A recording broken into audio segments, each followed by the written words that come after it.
by volume traded. So we finished up on the downside yesterday, but what can we expect from the local market today?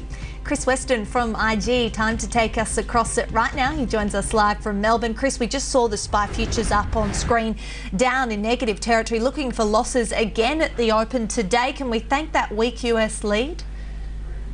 Oh yeah, totally. And I think we're probably going to see a much weaker Japanese market as well. Dollar yen pushing 100 pips or so, maybe a little bit more from where the Nikkei closed as well. So that's going to weigh on a sort of macro perspective as well. So I think if you look at the US, we're seeing heightened volatility across all asset classes there. We have done for a week or so, and you can see that in the VIX. You can see that in some of the volatility measurements in the currency markets, in the bond market as well. Highest volatility we've seen there since around 2011 as well.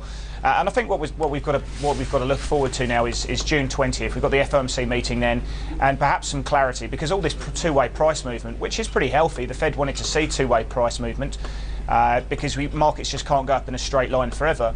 But there's so many variants and opinions about where different asset classes should be. I mean, certainly in terms of the 10-year bond, which is really the centre of the universe at the moment for every asset class.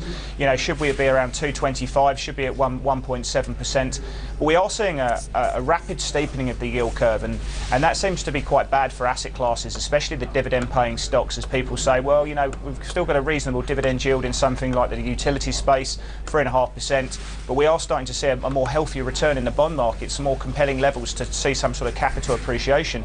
So that's where the stock market's finding some headwinds as the yield curve continues to increase, and we saw that the 10-year up another 5 basis points last night. So as long as the yields are moving higher, then the stock market will struggle, I think, across the world, including our market as well.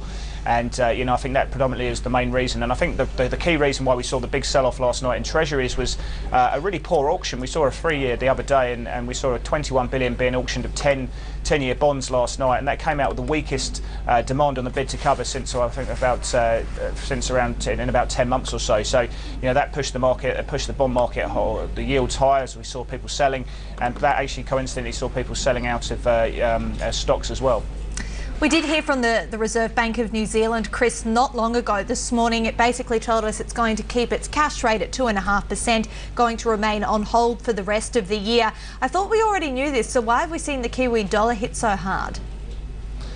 Well, I think they're just basically coming out and saying what we've already known, that prices can't just go one way. Now, we've obviously seen the Kiwi dollar under a bit of pressure. It's the second worst performer in the G10 space against the US dollar in the last month, and I think even after a 5% fall since the last central bank meeting, the RBNZ are still saying that the Kiwi dollar's overvalued, and that's probably the key driver here. Now, I think we heard back in early May, I think it was around the 5th or the 8th of May, the RBNZ coming out and saying that they want to do stuff on a macro prudential or a prudent level to curb the housing market. And I think this is the key situation now, that the RBNZ are not going to be moving rates anytime soon because of the property market. We know that Auckland property market is on fire at the moment. Property prices the other day across the board were up about 7%. Housing sales are still very strong, and we're still hearing anecdotal evidence that some of the banks in New Zealand are offering cash incentives, iPad incentives to take out mortgages in New Zealand. And